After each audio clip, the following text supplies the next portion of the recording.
Irwan Praitno. Oh, hebat. Gamawan Fauzi. Oh, talenta. Gus Pen Khairul. Gus Pen Khairul kawan saya tuh. Gus Pen Khairul apa jawabnya? Akrab. Emil Salim hebat menulis, hebat ngomong. Tuh hebat tuh. Kalau wartawan bisa menulis dan sama hebatnya dengan bicara, mantap tuh. Ngapa lihatlah mantap. Itu ukurannya gini deh ya.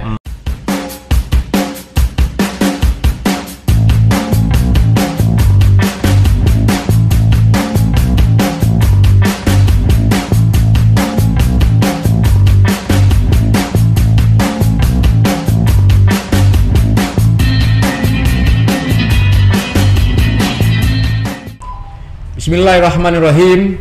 Assalamualaikum warahmatullahi wabarakatuh. Dan salam sejahtera bagi kita semua. Bapak Ibu, saudara-saudaraku, jumpa lagi bersama saya Hidayat di channel Kopi Pahit Hidayat. Tanpa gula, kehidupan tak selalu pahit. Kali ini hadir bersama kita Khairul Jasmi, akrab dipanggil Uda KJ. Sehat dah? Sehat alhamdulillah rabbil alamin. Amin. Yang penting sehat dulu dah. Iya. Uda KJ ini merupakan putra Supayang Tanah Datar. S1 beliau di sejarah di UNP, S2 marketing di UNP. Beliau adalah wartawan senior dan tokoh pers Sumatera Barat. Di samping wartawan juga seorang sastrawan, novelis. Novelnya antara lain berjudul Lonceng Cinta di Sekolah Guru, Inyek Sang Pejuang, juga novel biografi Syekh Sulaiman Ar-Rasuli, salah seorang pendiri Persatuan Tarbiyah Islamiyah. Bukunya antara lain Rindu Baitullah, Menikam Ulu Hati. Selain itu juga cerpenis, telah membuat kumpulan puisi. Di dunia pers tak asing lagi Uda KJ kita ini. Karir sebagai wartawan diawali di harian Semangat Kota Padang, juga di harian Buana Jakarta, 12 tahun di harian Republika, dan sekarang sebagai pemimpin redaksi di harian Singgalang, koran yang berpengaruh di Sumatera Barat. Selain itu seabrek organisasi juga di PWI Sumatera Barat, pendiri Forum Pempret bersama kawan-kawan Pempret di Jakarta. Kemudian juga Ketua Iluni Sejarah UNP, kemudian juga Presiden Padang Press Club, terakhir Komisaris PT Semen Padang, dan jangan lupa yang terakhir ini, pemilik channel YouTube Apa Kata KJ. Luar biasa, hebat juga dah ya. Hebat lah Mas Enda. Presiden Padang Press Club. Ini menteri-menterinya loyal nggak nih? Loyal. Loyal ya. Loyalitasnya teruji sejak tahun 2000 nggak diganti-ganti. Dan diganti-ganti ya. Sampai Presiden Loyal Club. Dan juga sebagai komisaris PT Semen Padang. Wow, wartawan jadi komisaris. Udah banyak duit dah. Saya juga komisaris Kabau Sirah. Oh, Kabau Sirah. Utama malah. Bola. Oh ya. Banyak kegiatan, banyak aktivitas, organisasi juga. Nah, sebelum kita bicara tentang KJ, saya ingin coba dulu sebagai insan pers, bagaimana melihat kondisi penanganan pandemi COVID-19 ini. Kebijakan-kebijakan di pusat yang berganti-ganti, PSBB, setelah itu PSBB dilonggarkan, sekarang new normal namanya. Sementara ekonomi masyarakat juga menjerit, banyak pelaku usaha yang tutup, cash flow yang terganggu. Gimana orang pers melihat kondisi ini? Sebagai pribadi, awal-awal saya sudah menulis begini tulisan saya. Saya percaya penanganan oleh pemerintah Republik Indonesia. Itu satu. Contoh saya waktu itu adalah kesehatan haji. Kesehatan haji. Ya, yang terkoordinir dengan baik. Cuma COVID-19 ini ganas, di luar dugaan. Jadi di luar dugaan semua orang, termasuk di luar dugaan presiden. Akibatnya kita tidak siap. Bukan hanya Indonesia yang menurut saya tidak siap, tapi seluruh dunia tidak siap. Problem kemudian adalah pemerintah kita gonta-ganti istilah. Dalam konsep jurnalistik, pakailah bahasa yang membumi agar dimengerti anak SD sampai profesor, oleh orang tidak sekolah sampai profesor. Nah, istilah-istilah yang Anda sebut tadi, social distancing, bahasa Indonesianya kan jaga jarak. Jaga jarak. Kenapa ketika problem serumit ini justru muncul istilah-istilah bahasa Inggris? Saya udah protes itu, jangan memakai bahasa Inggris, karena mengerti atau tidak mengerti oleh kita, oleh rakyat pasti tidak mengerti. Walaupun dia mengerti, tapi ruh kesehariannya tidak masuk. Jadi ganti dengan istilah bahasa Indonesia. Nah, di Sumatera Barat sudah saya bilang juga, kenapa kita ikut-ikutan memakai istilah asing itu? Di kamus bahasa Indonesia hari ini 26% isi kamus itu bahasa Minang. Jadi tidak usahlah pakai bahasa Inggris, bahasa kita saja, rakyat pasti mengerti itu. Nah, penanganan COVID-19 ini puncak masalahnya adalah pada mudik dan pulang kampung. Ini kan trennya naik terus nih angkanya, Kemarin Kamis sampai 300, bahkan di Sumbar udah 5.100 yang terkonfirmasi positif. Dalam pengetahuan saya, makin banyak yang positif itu artinya makin banyak yang diuji. Oh, ya kan? Gitu, ya. Kita di DPRD Sumbar misalnya ada 50 orang, ternyata yang positif 15 orang misalnya, karena sudah diuji semuanya. Kalau DPRD tidak diuji, tidak ada positif di situ. Jadi makin banyak yang diuji oleh Dr. Andayani, makin banyak yang positif ditemukan. Masalah yang bukan kerja Andayani adalah menyetop orang masuk ke sini. Itu masalah pemerintah. Jadi melalui dari Riau, dari Jambi, dari mana itu harus diseleksi. Mati ekonomi dah, stop orang ini dah. Iya, ekonomi kita memang, uang kalau tidak bekerja bukan uang. Sementara uang bisa bekerja kalau kita bekerja. Misalnya Pak Hidayat sekarang ada uang satu ruangan, uang 100.000 semua, tapi di dalam ruangan itu saja 3 tahun lamanya, itu bukan uang, tidak ada gunanya. Karena tidak bergerak dia. Karena tidak bekerja. Jadi uang kalau tidak bekerja bukanlah uang. Itu. Jadi COVID menghambat pergerakan ekonomi. Sebenarnya semua tindak tanduk ekonomi harus di stop,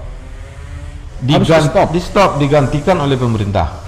Tapi pemerintah tak punya uang. Misalnya beras, minyak tanah, minyak goreng, obat nyamuk, sabun, odol, itu harus di drop ke rumah rakyat. Termasuk bedak, gincu. Tapi itu kan tidak mungkin, kita negara miskin. Karena itu ekonomi bergerak. Nah, ketika ekonomi bergerak itulah COVID bergerak juga. Nah, antisipasinya rumah sakit harus banyak. Kita harus jaga kesehatan. Katanya jaga jarak. Pakai masker. Maskernya mana? 10.000 satu. Iya kan? Berapa harga masker? Ya lebih kurang lah. Ada rakyat untuk membeli masker ini. Masker ini satu hari buang. Kecuali masker kain yang tebal, yang berlapis, bisa dicuci. Nah, itu harusnya di drop ke masyarakat, bisa dilapisi dengan tisu. Kalau masker kesehatan itu kan dibuang tiap hari, rakyat nggak punya uang. Jangan harap itu bisa masker kain lah. Jadi dilematis, fokus kepada penanganan kesehatan, berisiko terhadap ekonomi, atau ekonomi jalan tapi juga virus ini menyebar. Jadi pilihan yang sulit ya. Kesehatan dulu. Kesehatan yang paling utama. Karena yang kalau orang sakit bagaimana? Kan tugas pemerintah ini hanya 3. Mungkin cabang-cabangnya banyak. Pertama, membangun infrastruktur, jalan, jembatan, segala macam. Kedua, meningkatkan kesejahteraan. Ketiga, memberikan pelayanan publik. Ya kan? Yang 2 itu saja. Stop dulu infrastruktur yang 2 saja jalankan. Mana yang tidak bisa, baru rakyat sesama mereka. Sekarang apa? Pemerintah kan kekurangan uang. Kita kan negara berkembang, utang aja sebalik pinggang kan? Itu problem Indonesia menurut saya. Jadi memang pasti prioritas kepada penanganan kesehatan gitu ya? Iya. Itu yang penting dulu, itu ya. Kesehatan. Baru kemudian ekonomi. Jadi kalau prioritasnya ekonomi, kesehatannya terabaikan. Nah, konsep yang diajukan adalah jalan dua-duanya, tapi kesehatan di depan. Tapi bagaimana kalau seandainya ekonomi berjalan sebagaimana mestinya, tapi dalam prosesi menjalankan itu protokol COVID disiplin untuk diterapkan dah. Itu ceritanya ya. Nah, Aplikasinya tidak, pelaksanaannya tidak. Payah. Pergilah ke pasar. Pergilah ke pasar ya. tapi kan Jalan tak mau protokol. dirazia oleh Pol PP. Razia itu kan tindakan sporadis. Ya. Yang penting itu kan datang dari hati. Hmm. Nah, problem kita Kesadaran, Pak Dayat di ya. Indonesia adalah kita ini bekas negara jajahan. Nenek moyang kita itu punya DNA melawan penjajah. Ya. DNA pada sebuah bangsa tidak serta-merta bisa hilang. Mm-mm. Karena itu, apa saja yang datang dari pemerintah hari ini harus dilawan. Walaupun kekuatannya mulai berkurang. Itu sejarah lah ya. Iya, jadi misalnya jalan tol, Ya. dilawan dulu kan? Ya. Apalagi membangun pasar, pasti dilawan dulu. Hasilnya baik lah, pokoknya Iya, melawan. iya, iya. Nah, jadi DNA kita melawan terhadap pemerintah itu memang sudah berkurang, tapi itu bawaan. Kita negara DNA-nya. dijajah, negara dijajah 350 tahun banding sekarang berapa tahun kita merdeka. Ya, 35. Belum akan hilang DNA-nya dalam kebudayaan kita, belum akan hilang. Melawan kepada pemerintah itu penting. Makanya DPR RI, DPRD dijinakkan oleh pemerintah agar tidak melakukan koreksian yang menjadi-jadi, Oh, ya kan? iya, gitu Itu. ya. Dan pemerintah dalam sejarahnya Termasuk DPRD Sumbar ya? Iya, Oh, iya. dalam sejarahnya pemerintah di Indonesia ini tidak mau dikritik dimanapun itu, termasuk di Sumatera Barat.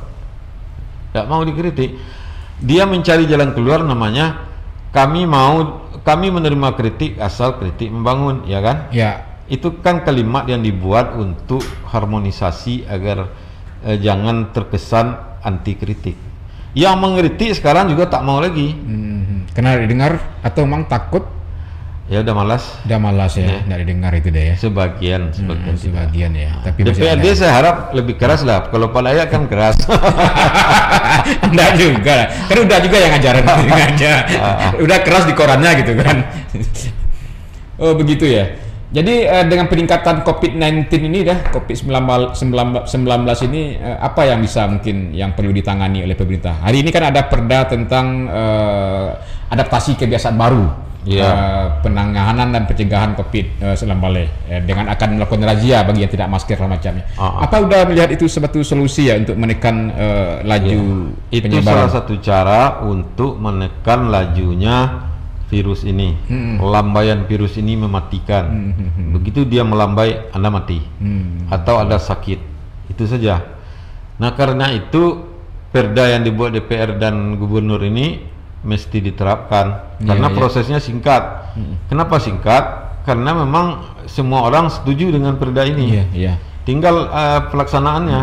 Jadi siapa yang tidak pakai masker didenda. Memang sosial. untuk menegakkan disiplin Harus tegas. perlu keras, perlu tegas. Untuk menegakkan ajaran-ajaran agama perlu kuat. Udah saya disiplin nih lapir orang kayak nah. Iya. Kita aja disiplin dientem orang. Harus disiplin gitu. Iya. Dah. Terus juga persoalan ya deh COVID ini kan memang betul-betul agak terjadi juga pertentangan antara para nakes yang sudah mulai kelelahan, rumah sakit yang tutup gitu loh dah. Sementara Nakes itu dia pakai APD, alat pengaman diri. Dipakai jam 6 pagi. Ya. Itu jam 10 atau jam 12 baru dibuka. Kayak astronot. Pak Hidayat bisa bayangkan kalau dia pingin ke belakang, nggak bisa dibuka. Kalau punggungnya gatal, kalau telapak kakinya gatal, kalau rambutnya gatal, gatal saja 4 jam bisa tahan. Dan mereka berkeringat. Cobalah lihat ke rumah sakit, pasti ininya berpeluh. berpeluh ya. Karena sebenarnya dia sedang berada di dalam kaca sebenarnya. Kita bisa melihat. Jadi ada langit-langit kaca yang membatasi kita dengan dia. Tapi bentuknya pakaian. Jadi tersiksalah petugas kesehatan tuh minimal 4 jam. Jadi intinya para masyarakat memang harus ada empati lah ya kepada tenaga-tenaga medis ya. Nah, masyarakat kalau yang belum kena bermohonlah kepada Tuhan agar tidak kena. Udah serius nih kok corona nih. Takut apa nama serius nih ancaman corona dia melihat. Iya, jadi karena memang di masyarakat ada juga ini konspirasi ini. taruhlah. Misalnya konspirasi. Ya. konspirasi malah. Buatan Cina oke. Amerika oke. Tapi dia sudah sampai ke kita. Dan ada yang mati. Mau konspirasi mau tidak apa urusan kita, yang jelas ini penyakit, ya kan? Ilmu kita tidak sampai pada titik itu. Ilmu kita adalah menjaga diri kita sendiri. Nanti kalau datang petugas puskesmas lengkap dengan polisi, lengkap dengan anggota BPBD, pakai ambulans, berhenti di rumah, baru menggigit lutut, ya kan? Jadi, petugas puskesmas datang, betul. 2 perawat atau 3 perawat, lalu ada polisi, ada petugas BPBD berpakaian APD semua, ambulan pintu udah terbuka, lalu anak Anda yang sakit, dia bawa sebuah ransel naik ke ambulan, Anda mau melambai atau mau menangis? Nggak usah, hal-hal yang di luar jangkauan ilmu kita jangan berpegang pada itu, kecuali soal agama, dogma bolehlah. Tapi kalau ini dibilang konspirasi lah dan nggak takut, tanyalah orang yang sudah kena. Jadi patuh aja lah. Itu pesan dari wartawan senior bahwasanya kondisi ini memang harus bergotong royong. Ada yang takut di swab. Saya kan kalau pergi ke Jakarta atau pulang swab nih. Pertama yang cotton bud tapi panjang, masukkan ke hidung. Ada yang agak dalam, ada yang tidak. Kalau diukur pedihnya 5 menit setelah itu masih pedih. Perih-perih sedikit, kan tidak masalah tuh, kayak digigit nyamuk. Kalau yang di kerongkongan tidak ada masalah, dia tidak masuk ke dalam. Itu saja. Kemudian dilihat kita positif atau negatif. Oh positif, bisa isolasi di rumah. Bisa tidak, bisa dibawa ke daripada kita tidak tahu, harus isolasi 15 hari dan bisa pindah kepada orang lain. Ya kan? Itu Pak Dayat soal COVID. Bahwa COVID kapan akan selesai, enggak tahu kita. Ada pengajian, saya minta maaf. Kenapa virus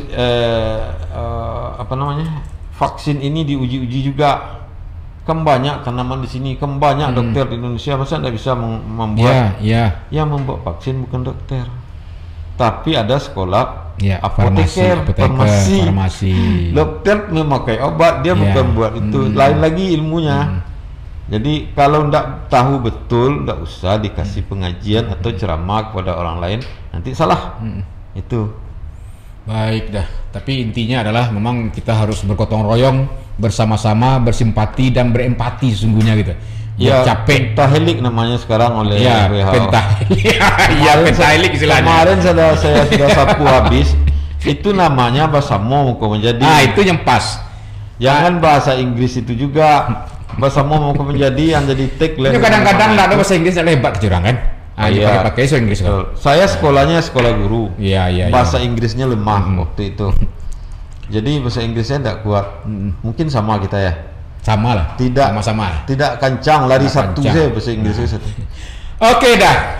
Kita bicara tentang COVID. Pandangan udah cukup menarik.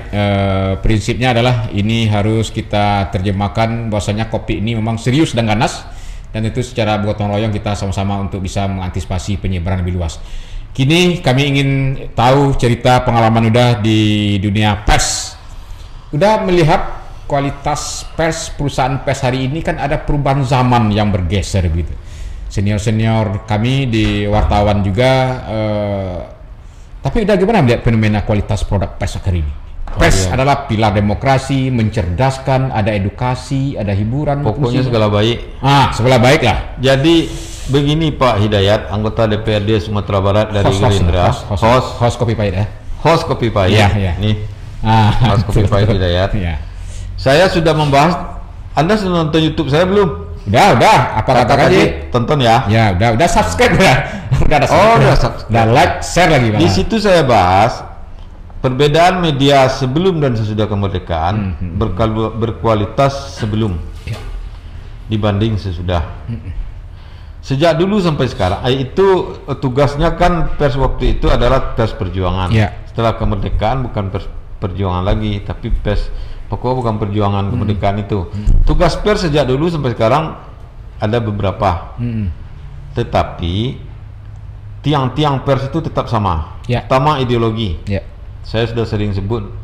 Ideologi itu maksudnya pers itu apa? Kalau sebelum kemerdekaan perjuangan dia. Ya. Ideologi pers itu apa? Harus ada. Kalau tanpa ideologi pers tak akan maju. Misalnya kita memperjuangkan Sumatera Barat maju. Itu ideologi itu harus dia pegang. Kalau ada yang mengganggu Sumatera Barat, pers itu maju. Satu. Atau pers anti Pancasila, anti PKI. Anti Pancasila malah. Anti PKI. Coret nanti dia. Coret ya. Anti PKI, maka ideologinya harus anti PKI. Ya. Semua hal-hal yang berbau PKI tidak boleh. Salah satu contoh adalah teori pertentangan kelas. Pers sekarang masih banyak yang membuat teori pertentangan kelas. Apa itu? Apa maksudnya? Orang kaya pergi raun-raun, makannya enak, sementara rakyat miskin tidak ada beras. Itu teori pertentangan kelas. Orang miskin tidak ada BPJS, sekarang terlantar, sementara yang kaya di VIP, di berobat. Itu teori pertentangan kelas. Jadi mempertentangkan yang kaya dengan yang miskin di ruang publik, itu namanya teori pertentangan kelas dan akan memicu permusuhan antara yang kaya dengan yang miskin. Biasanya kebencian dan kecemburuan akan tumbuh subur. Bukan kita tidak membela pers, tidak membela orang miskin. Caranya bukan seperti itu. Cara membela orang miskin adalah dicarikan bantuan atau jalan untuk dia. Kami di Singgalang melakukan hal itu. Misalnya kita buat dompet duafa. Banyak anak yang tertolong pergi sekolah. Ada yang tidak bisa menembus bank, kita telepon banknya, tidak perlu pula kita beritakan. Dan banknya membantu. Jadi bukan dipertentangkan orang Cina bisa dapat bantuan, orang miskin tidak. Itu menyalakan api. Nah, itu harus dijaga. Memicu resistensi sosial ekonomi ya. Itu ideologi ya. Ada yang produk pers seperti itu deh? Ada, bacalah. Ada ya. Ada. Tidak disadarinya, dia hanya ingin membela rakyat kecil saja. Tapi itu teori pertentangan kelas. Nah, itu ideologi. Yang kedua adalah pemimpin redaksi. Harus ada orang kuat di belakang surat kabar itu. Kalau tidak, dia hambar. Jadi tulisan pemimpin redaksi atau siapapun di koran itu harus kuat dan dia harus dikenal bahwa dialah orang kuat di media itu. Dahlan Iskan. Jawa Pos itu bergerak maju kan karena Dahlan Iskan. Orang kuatnya Dahlan Iskan. Karni Kompas Ilyas misalnya kan. Kompas Yaakob Utama. TV One Karni Ilyas. Siapa lagi orang kuat? Singgalang?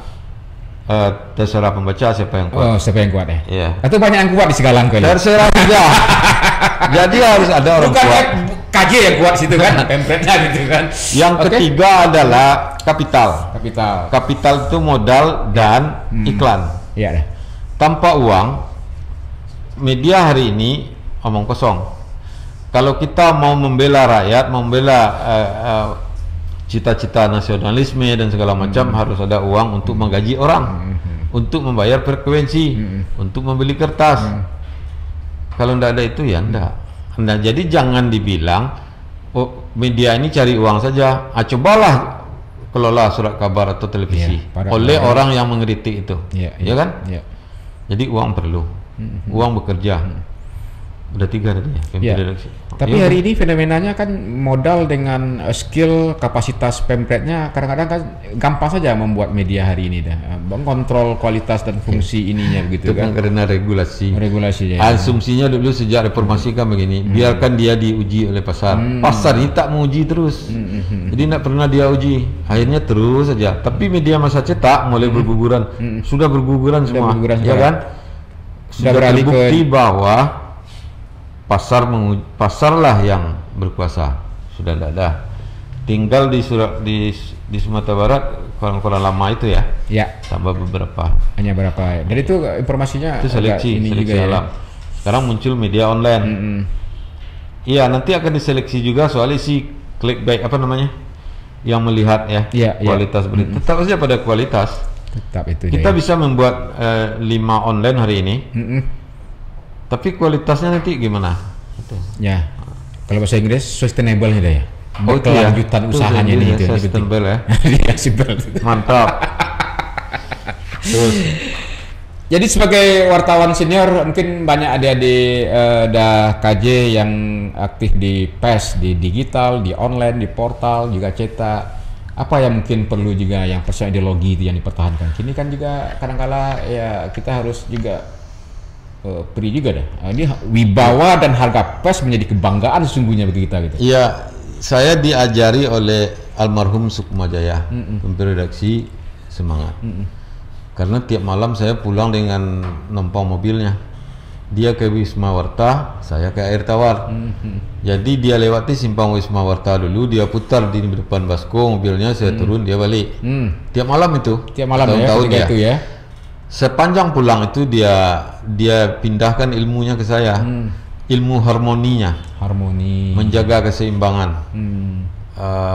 Dia kan seorang pendidik ya. Iya. Saya tamat SPG Padang Panjang.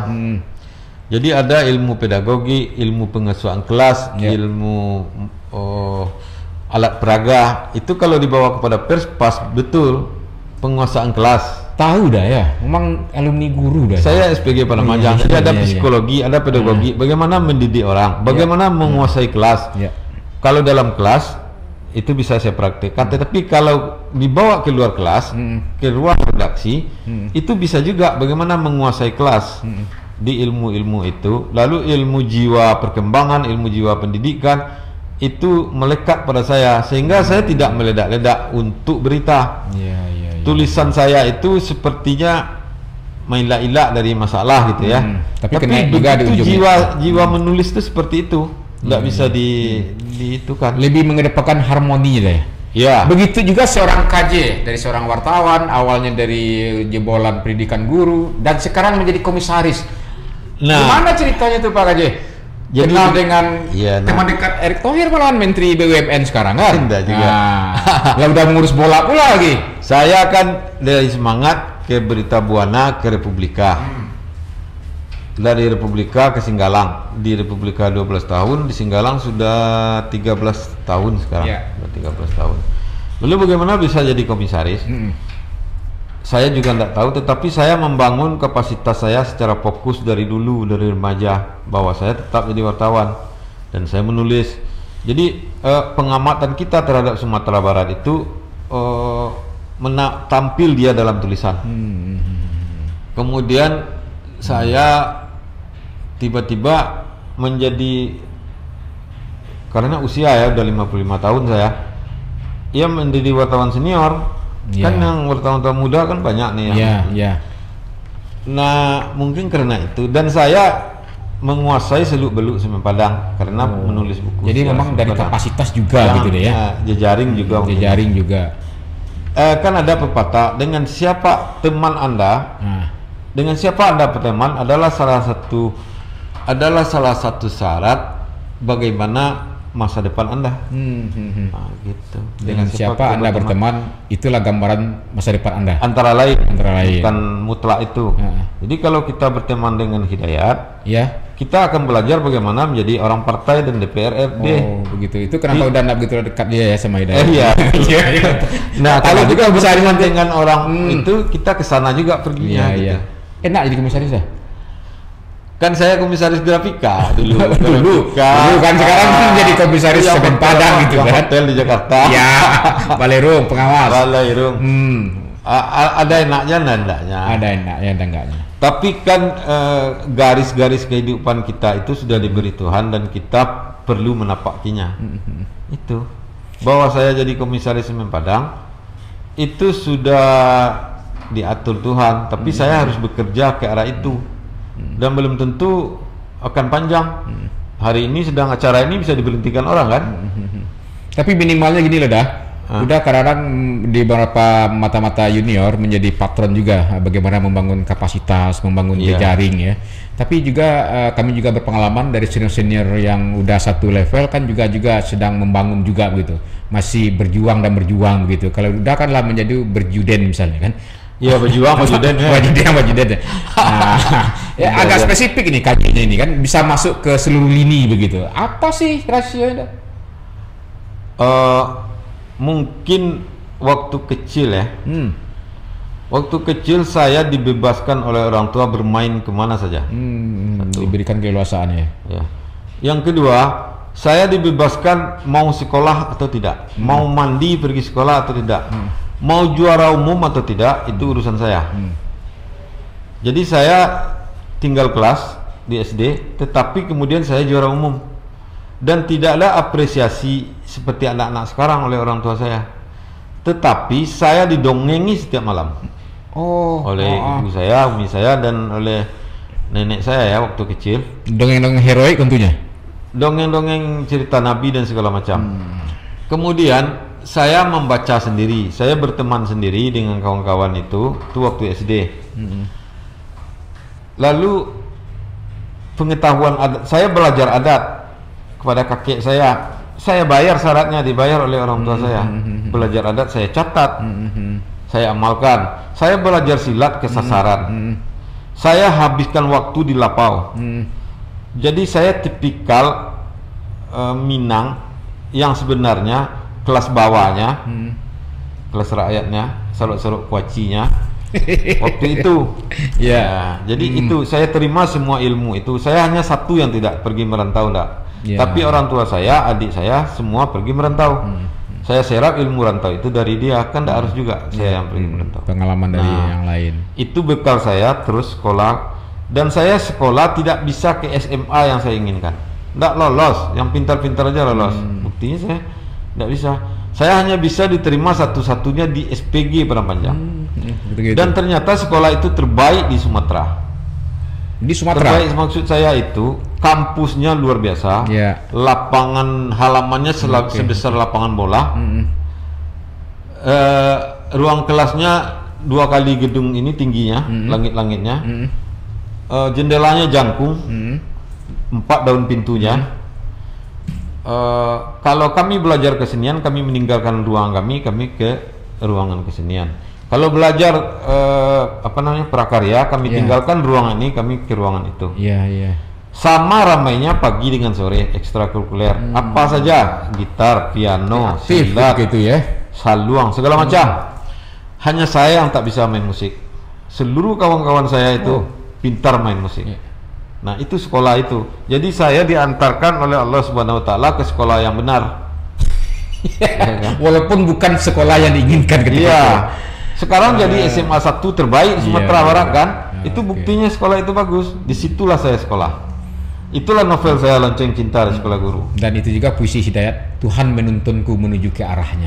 Itu dia. Setelah itu saya masuk IKIP. Orang masuk perguruan tinggi lain, saya masuk IKIP. Kena cemooh tuh anak IKIP pakai payung. Payung kan hari jam pakai payungnya. Orang demo duduk belakang-belakang. Nah, hari hujan ketika itu bukan sekarang gitu kan. Gerimis itulah yang membuat sakit kepala. Makanya pakai payung. Kami tidak pakai payung, tapi cewek-cewek itu pakai payung. Kami menumpang. Karena memang banyak perempuan duduk di IKIP itu kan, guru-guru. Waktu di SPG saya 5 atau 8 orang laki-laki. 5 orang kayaknya. Semuanya perempuan. Favorit juga ya cowoknya. Waktu di IKIP saya 3 orang laki-laki, semuanya perempuan. Jadi di sekeliling saya adalah bunga-bunga yang harus saja. Jadi saya itu paibo melihat persoalan. Karena banyak perempuan-perempuan gitu kan. Kalau jantan saja itu pecakak loh, Pak. Pecakak. Baik dah. Nah, boleh kami tahu apa yang pernah mengalami masa-masa pahit di hidup ya? Masa pahit banyak. Banyak lah.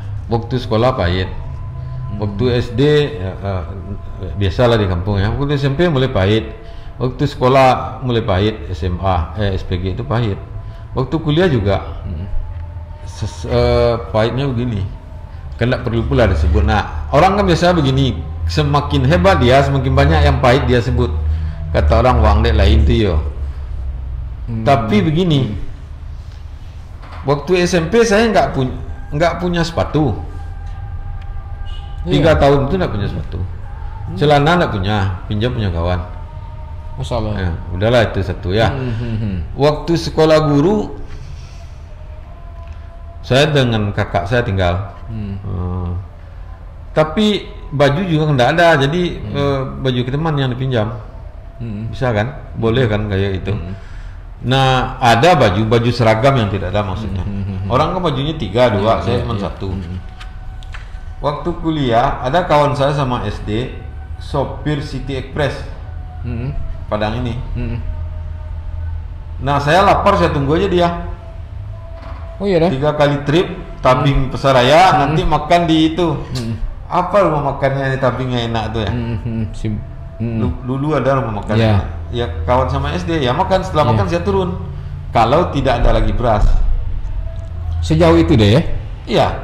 Nah, saya tinggal di Semangat. Waktu kuliah saya pernah jalan kaki ke Air Tawar. Nggak ada uang. Imam Bonjol nomor 50 Air Tawar di jauh ya. Itu jalan ke Air Tawar. Tindak tiap hari, sekali 2 kali lah. Kemudian saya dapat honor dari kerja wartawan di Semangat 70.000 sebulan. Kadang terima, kadang enggak. Tapi bagi mahasiswa terima 20.000, 30.000 itu udah kebanggaan ya. Bangga. Nah, itu tertolong saya waktu itu. Dengan keterbatasan seperti itu, ada rasa minder, rasa menyerah, rasa ini. Biasa aja saya, biasa. Ya, saya menangis kalau melihat persoalan sedih orang lain. Kalau saya enggak. Saya diam biasa berarti aja. Cukup kuat dan tangguh seorang Khairul Jasmi. Saya membaca tulisan sedih saja saya menangis. Ketika waktu kecil didongengin cerita-cerita sedih itu, adik saya 2 ketawa-ketawa, saya menangis. Jadi saya menangis untuk sesuatu yang menyentuh, tidak untuk sesuatu yang menyakiti saya. Gitu Pak Hidayat. Iya. Kalau jadi komisaris ini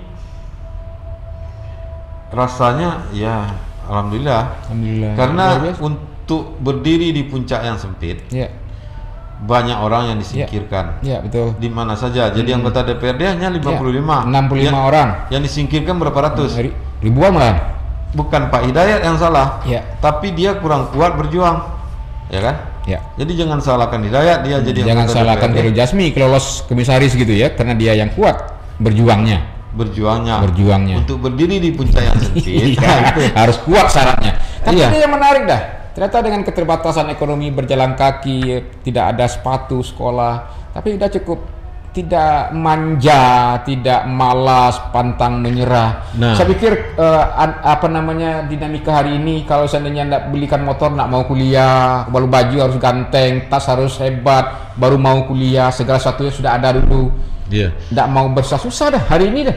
Ternyata jangan lihat KJ-nya hari ini, tapi adalah proses perjuangan hidupnya yang tangguh itu. Kacang panjang yang memanjat sigai itu. Jangan lihat pucuknya. Lihat dia melilit batangnya dari bawah untuk mendapat sinar matahari. Itu pekerjaan yang paling berat yang dilakukan oleh kacang panjang. Itu satu. Kawan-kawan saya banyak yang tak menamakan kuliah karena sibuk di dunia jurnalistik. Saya kuliahnya 2 kali, D3.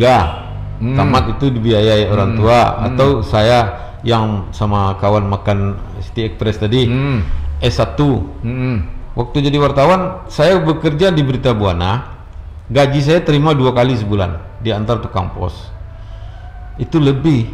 Kalau yang tadi hanya 70.000, sekali terima waktu itu 300.000. Bayangkan 70.000, 300.000 2 kali sebulan. Saya kuliah S1 dengan uang itu dari Berita Buana. Sutrisno Bakir, Raja Batik di Pekalongan itu yang punya media, duitnya banyak, gaji besar, semua dikasih, kamera dikasih, baju dikasih, tas dikasih, apa lagi, notes dikasih. Berarti orang mengasihinya bukan karena kasihan saja, tapi ada potensi dan kapasitas yang harus distimulus dalam diri Uda gitu.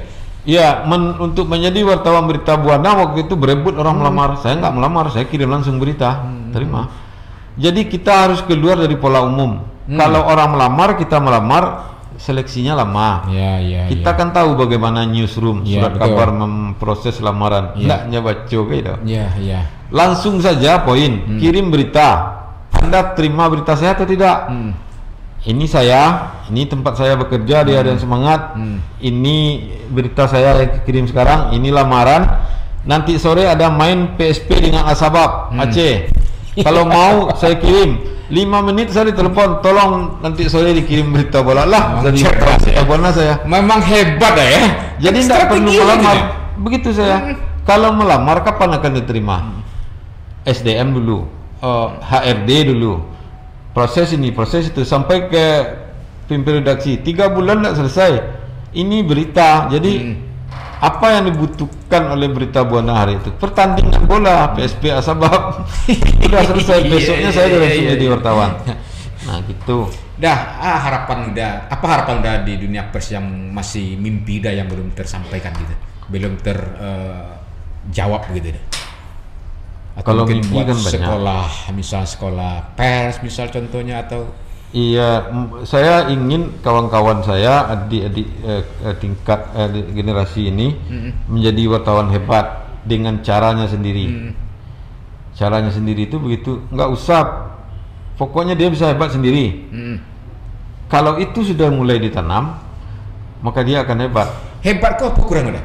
Banyak iklan, banyak opla, banyak teman, atau Kalau orientasi pacar? Kalau medianya tentu banyak oplah atau banyak klik atau banyak yang menonton. Yang perlu dibangun adalah kapasitas pribadi dulu. Kapasitas. Kalau kita sudah membangun kapasitas pribadi, saya tidak pintar-pintar amat Pak Hidayat. Bahasa Inggrisnya tidak pandai. Ya, Satu. udah tahu orang lah. Tahu orang kan? Tahu orang. Sama dengan Hidayat. Iya, betul. Kan? Sama. Jadi tidak perlu kita sok-sok berbahasa Inggris padahal tidak pandai. Akui saja. Jadi saya kalau masuk ke satu tempat, ke Komisaris Semen Padang ini, yang pertama saya bilang adalah saya lemahnya bahasa Inggris. Udah. Jadi orang dari awal sudah tahu.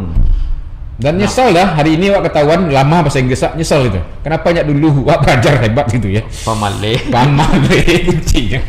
Tiba guru bahasa Inggris kan? Keluar. Merokok ke kafe. Memang ngopi. Itu akibat kalau ini tahu sadar. Anak-anak sekarang kalau tidak fokus bahasa Inggris. Hidayat dan Khairul Jasmi adalah contoh terburuk dalam bahasa Inggris. Rugi. Terasa rugi. Nah, apalagi kalau ada teman-teman di Jakarta. Jadi memang adik Pak Prabowo Hasib Johadi Kusumo mengatakan, oh Anda jabatannya tinggi, duitnya banyak, pengusaha segala macam, mewah segala macam. Tapi kalau tidak pandai bahasa Inggris, berarti Anda katak dalam tempurung itu. Di dunia global hari ini loh gitu. Iya, jadi keluarlah dari kandang agar kau tahu bahwa dunia itu luas. Ya kan? Lihatlah negeri orang agar tahu bahwa Tuhan itu bekerja untuk manusia. Alam-alam yang indah itu kan. Kalau kita kan ke luar negeri pun sering. Kalau sekedar berbicara ini lah.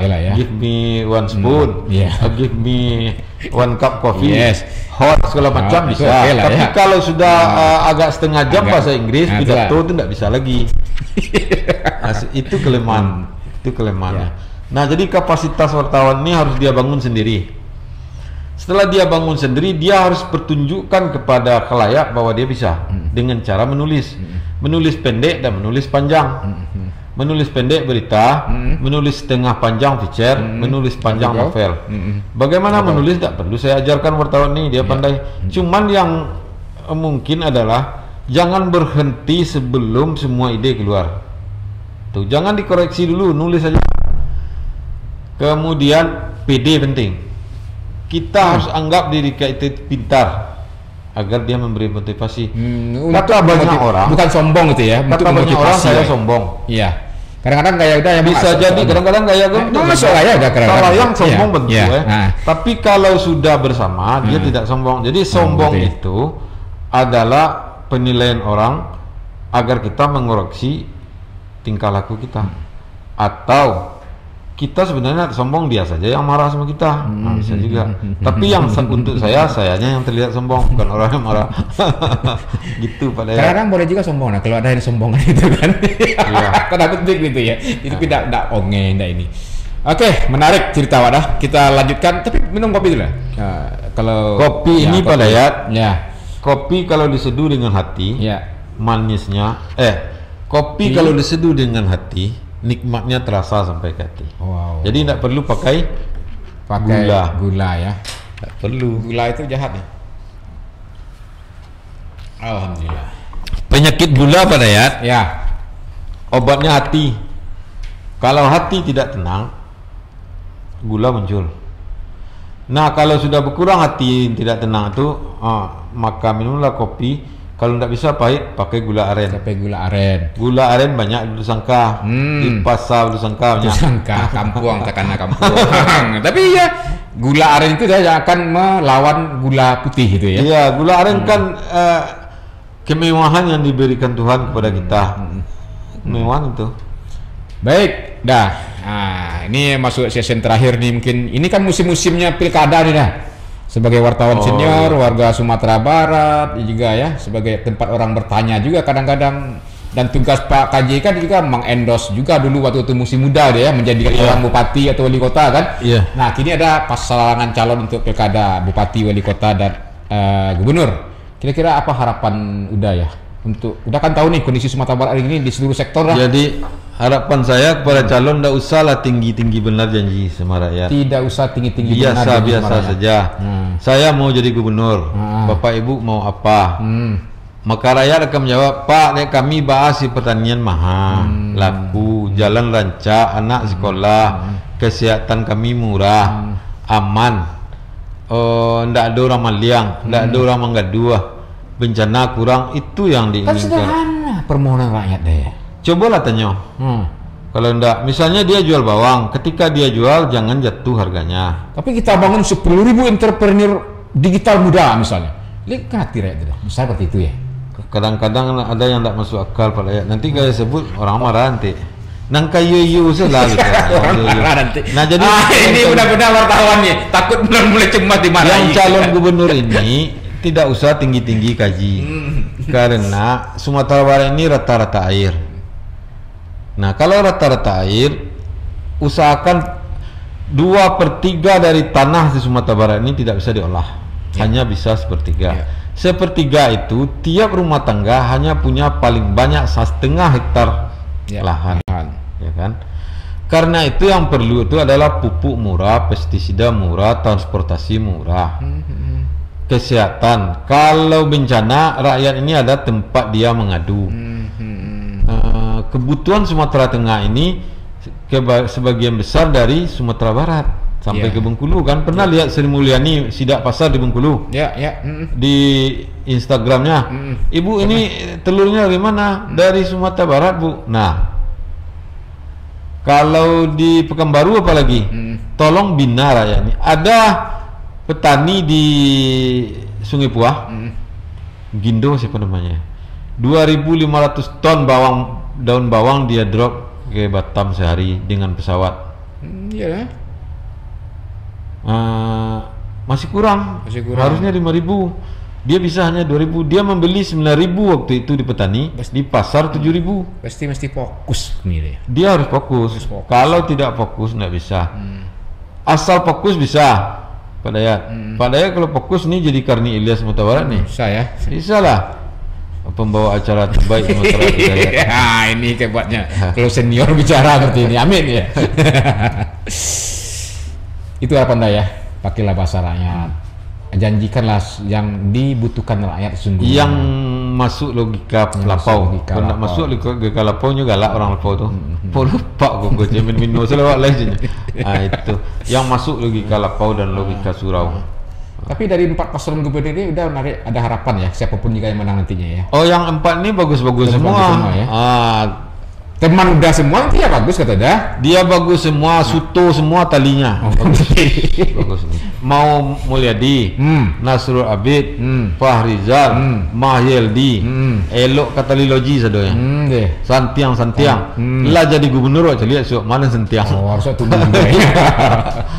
Tapi siapapun juga kalau seandainya tidak amanah nanti kan Singgalang. Kalau dia jadi gubernur dia tidak menyelaksanakan tugasnya kita kritik pada ya. Tapi kelihatannya sebagian orang mengatakan udah agak mulai enggak keras kadang kritikannya, agak mulai negosiasinya banyak gitu deh. Kesannya seperti itu. Betul deh. Kesan kan bisa muncul dari siapa saja dan seperti apa saja. Kalau secara pribadi Anda bisa lihat tulisan dan YouTube saya. Enggak kaji dulu doh. Iya. Nyodeklah jadi komisaris mah. Komisaris ini lalu nak berita kok. Enggak, ternyata kawan Jani ya gitu kan. Ternyata begini. Makin tambah usia itu apa namanya? Kearifan itu, Bo. Iya, datang sendiri dia. Itu melihat yang tidak baik misalnya. Yang tidak baik kita kritik habis. Apa contohnya? Dia duduk juga tuh ya. Jalan tol 4,5 kilo. Tiap sebentar kita kritik. Kenapa ini tidak jalan? Tanya sama Yul Sastra. Kalau tidak percaya. Apalagi banjir di Padang. Trotoar saya Pak Wali mah. Kok enggak? Kita kritik. Banjir ini Pak Wali. Jembatan kurang gila berapa tahun enggak Pak Wali siapan? Siap. mungkin kini siap. Yang baik kita bilang baik, yang buruk. Kemarin banjir di mana-mana kan? Ya, ya. Itu kan drainase. Jadi betul lah. Jadi kebahagiaan kebanggaan jadi jurnalis itu adalah bersikuku dengan ideologi dan integritasnya dah. Tapi begini, banyak hal yang tidak perlu diberitakan. Misalnya, apa misalnya? Banjir itu. Misalnya banjir di depan Jalan Kuranji. Ya, ya. Di depan MTSN, cukup saya bilang ke Pak Wali atau ke Miko Kamal yang kawan Kamal itu ya, lalu diperbaiki. jubir. Kan tidak perlu beritanya, yang perlu kan hasil. Kemudian ada orang yang mengadu, ada 2-3 orang ibu-ibu, masih ingat saya tidak bisa tembus dapat kredit. Kan tidak perlu saya beritakan, Ya, kan cukup telepon yang penting sampai. banknya saja. Mulai bergeser ke situ Hasilnya ya. ada. Outputnya. Berarti dia umur sudah menaik, jadi popularitas atau bijaksana dia. Bijaksana sendiri dia. Tapi ada yang tidak bijaksana juga. Kita harus pertahankan. Iya dah. Dah terakhir dah. Sudah dekat sekali dengan Jokowi dan istana. Hebat sekali dah. Dekat dengan istana, dengan Pak Erick Thohir juga. Kalau dengan Pak Erick, dengan siapa? Siapa dekat lagi? Jokowi pernah juga foto ketika itu ya, juga pernah kasih. Jadi begini Pak Hidayat, bagaimana? Kalau dengan Pak Erick, alun beralun kabinet ini saya sudah kenal karena beliau punya Republika, saya 12 tahun di Republika. Ekor ya? Ya dulu ya. Enggak, dia saya anak buahnya. Jadi enggak gini. Saya koresponden Padang, beliau. Hati-hati itu nomor baik. Beliau punya Republika. Nah, waktu saya sekolah S2 beliau membiayai, iya. Nah, dengan Jokowi dah? Sekarang beliau jadi Menteri BUMN, saya Komisaris Semen Padang. Apakah harus saya katakan tidak saya katakan ke dia bahwa saya komisaris? Kan enggak kan, harus saya katakan, Pak, saya komisaris sekarang Semen Padang. Oh, katanya. Oh, saja, itu aja. Enggak ada saya. Sampai ada itu Semen Padang bola itu deh, FC. Oh, saya waktu itu ditugaskan wakili saya di Sumatera Barat karena saya tidak bisa ke sana. Dengan ini, dengan kanan, karena saya tidak bisa ke sana. Ada wakili saya menjaga bola, karena ini satu-satunya bola di BUMN. Ya. Dia diberikan amanah untuk itu gitu ya. Oh Ya. itu. Kalau dengan Pak Jokowi, dia tidak tahu saya, tidak tahu dia saya. Coba sebut, kenal Khairul Jasmi Pak? Enggak. Tapi kan sempat foto akrab saja samanya, sehingganya memang. Nah, waktu beliau sebelum dilantik periode pertama. Forum Pimpret mengundang beliau meluncurkan buku saya dan buku pemimpin redaksi Republika. Jadi 2 buku diluncurkan oleh Pak Jokowi. Satu buku saya judulnya Minangkabau, seluruh feature saya di Republika tentang Sumatera Barat, 700 halaman, dicetak oleh Yus Rizal KW, kawan kita itu yang hebat itu. Ya, nah hebat itu yang udah kita itu. Terus buku Nasihin Masa. Jadi kerja Pak Jokowi setelah menang adalah meluncurkan buku Khairul Jasmi, ya. Oh, iya. Ya, bahwa beberapa kali bertemu, ya. Tetapi itu tidak cukup alasan untuk mengatakan, wah, dan dake Jokowi ya, dan orang istana rumahnya mau negara. Enggak ada. Buat dia ya putra Sepayang seorang ada. Enggak ada tuh. Nah, karena namanya menyebut Sepayang, orang Sepayang kalau fokus di bidangnya dia maju. Contoh, direktur apa di Unan tuh? Yes, Pasca Sarjana. Yang teknik, Politeknik, ya betul. Dia fokus, dia jadi direktur itu. Siapa lagi orang Sepayang ya? Banyak pengusaha orang Sepayang tuh yang kalau dia fokus dia sukses. Sukses ya. Tapi karena di kampung kami diajari gimana cara bilangnya ya. Pokoknya begitulah. Begitulah ya. Iya. Supayang ini tidak dikenal orang. Oke lah kalau begitu dah. Nah, kita bicara buku nih. Kita bisa jelaskan nih buku yang ada ini karena terbitan penulisnya Khairul Jasmi nih. Enggak, jadi sengaja saya tidak bawa buku yang saya tulis kecuali novel itu. Ini buku soal gempa Sumatera Barat tahun 2009 ya. 9. Kalau ini 2050 nanti tidak ada dokumen apapun selain ini tentang gempa Sumatera. Ini hari per hari, day per day yang saya tulis di Sumatera Barat. Bukan saya. Ini reportase eksklusif Hari Senggalang, saya yang menjadi mentornya. Oke. Kemudian ini adalah dokumen kejadian gempa dahsyat Sumatera Barat. Jadi banyak buku, tapi tidak saya bawa semua. Yang tentang umum saja saya bawa. Jadi siapa? Ini setelah gempa hebat itu apa yang dilakukan? Ini dia. Upaya memulihkan Rana Minang. Ya, semua A dari sampai Z. Oh. Karena sudah menulis ini, Ya. dipercayalah saya oleh BNPB untuk ini. Ini Palu nih, Sulawesi Tengah bangkit. Jadi pola penulisannya sama dengan ini. Nah, ini dia. Ya, Ini honornya banyak nih Pak. Oh, banyak. Khairul ini. Jasmi. Ininya tim penulisnya Khairul Jasmi Abdullah Kusairi. Ini adik saya juga nih. Faisal Effendi. At-Tamimi dan Effendi. Effendi adik juga tuh. Adik juga itu Senggalang. Tamimi orang Palu. Orang Palu ya. Ini banyak duitnya. Banyak tuh udah habis. Ini ditulis oleh Hasril Janiago Udah. tentang 121 wartawan hebat dari Rana Minang. Hasril Janiago yang menulis. Tapi beberapa tulisan 5 atau 3 saya bantu. Yang lain juga.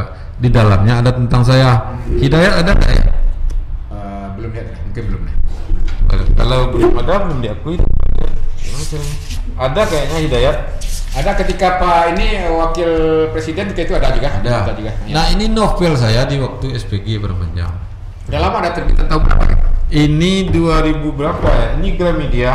Jadi begini, saya ingin membuktikan saja kepada diri saya sendiri 2002 bahwa saya bisa menembus Gramedia. Ya. Setelah itu saya pindah ke Republika. Novel-novel saya dicetak di Republika. Karena kiblat sastra hari ini tidak lagi Horizon sebenarnya, tapi Gramedia. Saya harus tembus. Itu motivasi itu ya ketika Saya itu harus ya, tembus isinya. dan tembus. Tahun 2000 saya juara 1 buat cerpen oleh Daikin University. Kemudian ada kumpulan cerpen orang-orang Sumatera Barat masing-masing 5 oleh Dewan Kesenian Jakarta. Ya, DKJ. Tiba-tiba cerpen saya jadi judul. Yang kawan-kawan senior enggak jadi judul ya. Ya. Kemudian Republika menerbitkan kumpulan cerpen tentang Aceh.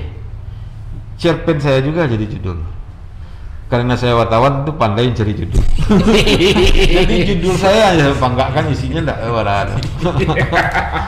Gitu Pak. Nah, ngomong-ngomong soal persoalan sastrawan lah sedikit aja dah. Ini kan banyak kita juga senior kita yang almarhum ya. Pak Anapis, Wisran Hadi, almarhum Dharma Munir ya. Tidak begitulah produktif sekarang seperti beberapa tahun yang dulu dah gitu. Sekarang tidak produktif. Tanggung jawab udah lah mungkin ya dengan kalau Pak budaya. Napis, beliau itu guru besar kita ya. Betul. Saya akrab dengan beliau terakhir. Nama Pak Napis saya kenal di buku pelajaran SMP. Robohnya surah kami. Kemudian SPG. Lalu jadi wartawan saya ketemu sama dia. Pak, nama Pak dulu dalam buku Kiroiko orang. Mama Kak sayang. Napis. Kemudian Pak Wisran. Ya. Teman juga. Kemudian Pak Dharma Munir. Almarhum ya. Beliau itu tulisannya bagus-bagus. Malah robohnya surah kami kan sampai sekarang melegenda kan. Nah, Pak Hidayat, saya sekarang menulis novel biografi Syekhah Rahma Indonesia. Siapa itu? Pendiri Dinia Putri Parampanjang. Oh, Dinia Putri. Yang kemarin juga ya saya sebut mana. Jadi Dinia Putri itu menurut saya sekolah muslimah pertama di dunia. Itu perlu diapresiasi itu. Jadi karena saya diberi rezeki, saya tulislah buku-buku yang tidak perlu honor. Ini canduang. Candu. Ulama-ulama besok kalau ada waktu diberi pendiri Tuhan, Persatuan Terbiah Islamiyah saya itu ya. akan tulis ulama-ulama Sumatera Barat yang terkenal itu kalau diizinkan oleh keluarganya. Kalau enggak saya pindah ke ulama yang lain. Pindah lagi ke sini. Main gertak sih ya. Enggak, kalau dia enggak izinkan gimana? Karena saya sudah garap satu ulama, saya minta izin dia diam saja. Itu kapan dimulai dah proyek itu dah? Kapan dimulai proyek itu? Menulis ini ulama-ulama canduang itu? udah selesai. Terus ke ulama, salah seorang ulama terkenal, tapi tidak ada izin itu, saya diam, saya pindah ke Rahma Kan Indonesia. bisa kerjasama dengan Dinas Kebudayaan kan? Buku-buku kalau diterbitkan oleh pemerintah lama, kalau mau kasih aja duitnya, gitu aja. Pada carian lah, nanti saya tulis seri gitu ya? ulama Minangkabau dengan si Ranti ya. Iya, Bu Ranti. Ya, kasih uang jalan itu apa saja ya. Iya. Tapi jangan di ituin isinya. Jangan ditentukan gitu ya. Jangan di editing. Baik, luar biasa Khairul Jasmi. Kita sudah banyak mengenai visi beliau, mengenai pandangan pendapat terkait persoalan COVID, juga bagaimana merangkak prosesi kehidupan Saya pikir ini bisa menjadi menginspirasi dan memotivasi siapapun juga. Jangan lihat tokonya hari ini, tapi lihat juga bagaimana sejarahnya, bagaimana perjuangannya untuk mencapai cita-cita yang diidamkannya. Terakhir, kalau ada rapid test namanya, kita rapid question. Oh, kayak Helmi. Terserah udah lah, kayak bukan rapid question. Ada beberapa nama yang kita sebut udah harus jawab dengan satu kata. Iya. Misalnya Hidayat, sombong. Nah, seperti itu dah. Baik, yang pertama kita mulai dengan Irwan Praitno. Oh, hebat. Gamawan Fauzi. Oh, talenta.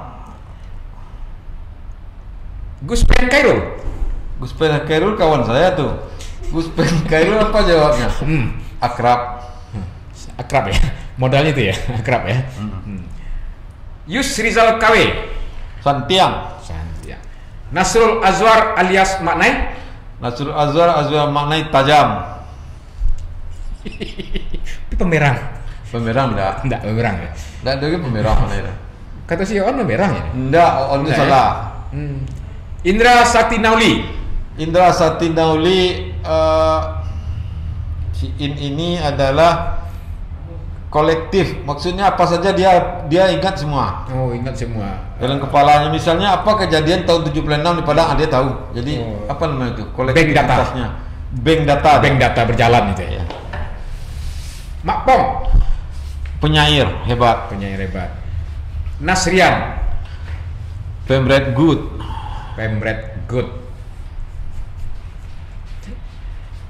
Basri Jabar. Bos. Takut ya, bos ya. Dabas ini 1000 akal. Cerita kami tentang Dabas ya. Udah yang berpengalaman dengan Dabas pemilik Singgalang ini. Dabas ini 1000 akal. Tapi cerita Dabas semua udah tahu. Yang belum tahu saya ceritakan. Nah, ya yang belum tahu nah. Stempel Singgalang. Belum ada yang tahu kan? Nah, belum stempel Singgalang. Tapi namanya lupa saya. Mau maaf karena harus lihat catatan kalau soal nama. Semua rumah makan Padang di Indonesia sampai hari ini masih namanya dibuat bergonjong. Rumah makan Lamun Ombak misalnya, atau rumah makan Berigin Sakti, itu dibuat bergonjong kan? Kalau di rantau, itu meniru stempel harian Singgalang. Nah, stempel itu dibuat oleh seorang pelukis, lupa saya namanya. Nah, itu koran ini Singgalang ini kan gitu mereknya dulu waktu mingguan ke seluruh rumah makan. Itu yang ditiru oleh di rantau untuk merek. Nah itu Dabas, Inya Nasrul Sidik, Solius Sultan Sati, Nazib Basir. Dabas selain bos juga sebagai seorang ayah ya. Dabas itu adalah lapaunya para budayawan. Tapi pemerang dah? Enggak. Saya tidak pernah dia marah. Dia tidak ada pemberang, dia suaranya keras sama Macik Lubu. Suaranya keras kan? Dabas Macik Lubu, siapa lagi ya? Iya kayak gitu aja. Ya mudah-mudahan Dabas sehat ya. Sehat. Terakhir dah. Nah, yang terakhir kalau jadi wartawan kan memang rasanya ingat-ingat terus. Persoalan channel YouTube KJ, apa kata KJ? Udah ngecek-ngecek seorang saja situ kan? Apa sih motivasinya ada channel YouTube nih? Ya, channel YouTube kaji pertama tonton dulu. Setelah itu subscribe, like and share. Iya, itu penting. Sepakat itu. Kenapa saya membuat? Karena memang itu udah. Awak kan pelit kali itu ya. Kan tidak ada ruginya kan? Iya. Padahal untung malah. Bukti untungnya adalah ketika di subscribe kita kan senang pemilik channelnya. Iya. Nah kan untungnya di dan sana. Akan ada orang yang memprotes apa, jangan sakit hati. Nah. Ya. Kan kita ini ya, ada yang kita tulis, ada yang kita ucapkan. Seseorang kalau sama pandainya menulis dengan apa yang diucapkan, mengucapkan, seperti Emil Salim, bukan kita meniru Emil Salim, bukan ingin sederajat dengan beliau. Contoh, Emil Salim hebat menulis, hebat ngomong, itu hebat tuh. Kalau wartawan bisa menulis dan sama hebatnya dengan bicara, mantap tuh. Nampak layar lah mantap. Itu ukurannya gini deh ya. Makanya hebat menulis, hebat bicaranya. Ya, wartawan harus bisa menulis panjang ya. Harus jadi pemret dan harus membuat novel atau buku. Itu Jadi pempret gampang sekarang, buat portal di pempret. Iya. Baik, terima kasih udah Khairul Jasmi, KJ. Tentu kami dari Kopi Pahit mendoakan udah sehat keluarga. Ya, kopi adalah irama kehidupan. Kopi adalah irama kehidupan. Pada pagi yang basah, di teras depan, secangkir kopi, Iya, iya. cicipi. Dan pikiran lelaki itu dah Ah, selaras dengan kopi yang diminumnya. iya. Oh begitu. Oh iya. Mantap Nah, ya. kalau kopinya Tapi kopi ini sudah dingin, bisakah diganti? Oh, bisa. panas? Baik, Ibu Bapak, saudara-saudaraku, demikianlah Kopi Pahit bincang kita dengan Khairul Jasmi, udah KJ yang dipanggil disapa dengan KJ. Kita ketemu di lain kesempatan dengan sumber yang berbeda. Billahi taufiq hidayah. Wassalamualaikum warahmatullahi wabarakatuh. Waalaikumsalam.